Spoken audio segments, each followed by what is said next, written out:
Namaskar. I would like to share a small conversation that occurred between me and my teacher of meditation, my Dada Muktatmananda.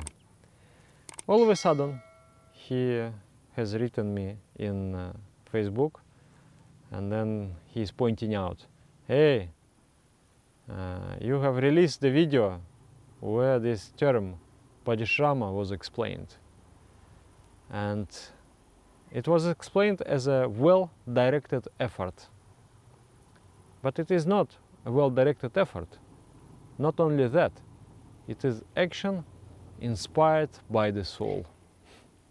Actually, it is that Padishrama term, it comes from the teachings of Shiva, so-called Shiva Padesha, or the Shiva's saying. The full version is like this. Padishramena vinaya kare siddhir bhavati durlabha. It means without well-directed effort, the success becomes an impossibility. So there has to be an effort, not only effort, there has to be also a well-directed effort. Just like you shoot the arrow out of the bow, and you need to aim properly. If you have aimed, already 50% success is there. And then you pull the string and you release the string and let the arrow hit the target. So that force, that movement of the arrow is actually an action, effort. So well-directed effort. Without that well-directed effort, the success is an impossibility. So my Dada wasn't satisfied with that. He said it is not only well-directed effort, it is the action that is inspired by the soul. And then I cannot argue with him because he's my teacher. So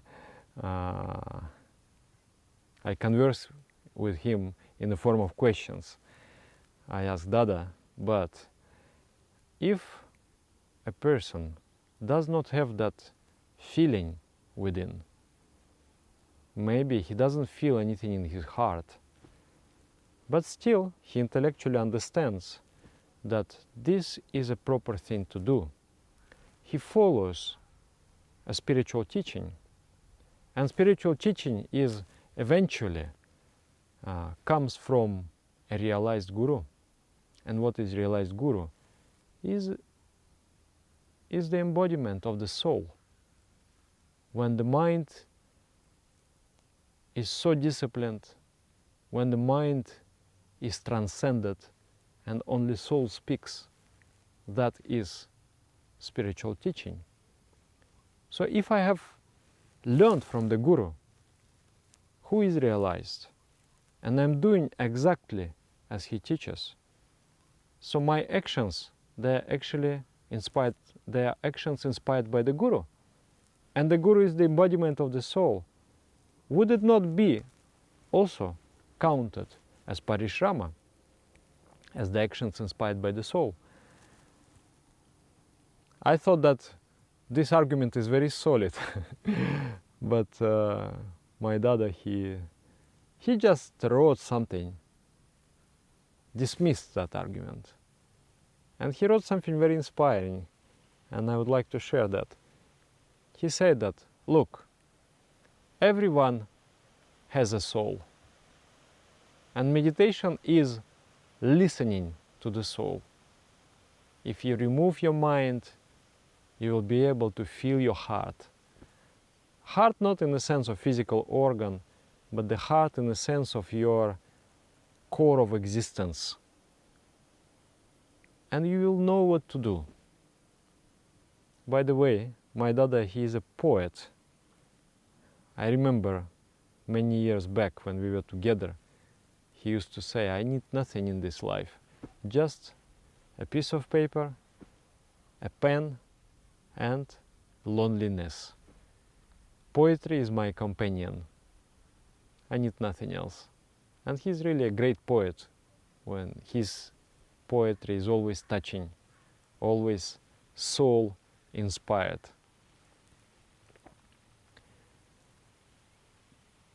he used to criticize the people who would spend 1 week in preparation for the lecture. He would say, "What is this nonsense? He is preparing lecture for 1 week. It is so boring.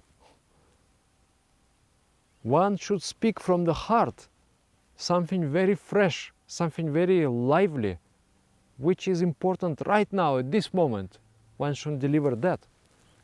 And then when we met in India, he asked me, just recently we met, he asked me very carefully, "So, are you preparing your lectures?" And then I said, no, Dada, don't worry. I speak from the heart."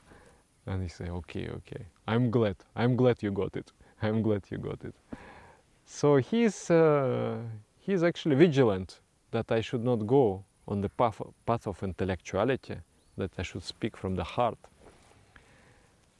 In my opinion, there has to be some balance, because we need to build an intellectual context. We have to understand things intellectually. Then when you listen to your heart, and actually he himself, my teacher, he is very well read person. He read so many books, and he's a thinker. So he's very developed intellectually, cannot deny that. So in my opinion, there has to be balance. You read a lot, you think a lot, but then you forget all that and you rely on your heart and let your heart speak. So there are two types of people. One type is intellectual type. Intellectual is satisfied with intellectual idea and does not go further for the taste of the things. And there is another person, the person of the heart. And the person of the heart is very hungry and thirsty. He doesn't care about intellectual presentation. He just wants to drink and eat. If the person of intellect comes to the grove of mangoes, he will start counting the leaves on the trees and make the catalogs of the trees, describing the varieties of the trees, describing the medicinal qualities and different qualities. And person with the heart is very thirsty and very hungry, so he will reach out, pluck the fruit and eat. So in spirituality also there are people like that. I do not want to deny the intellectuality. I personally feel it is very important. But intellectuality should not hide away, should not hide intuition, should not block the intuition. That's the point. Nowadays, there are many people who say that, oh, meditation, but give some reference to the research.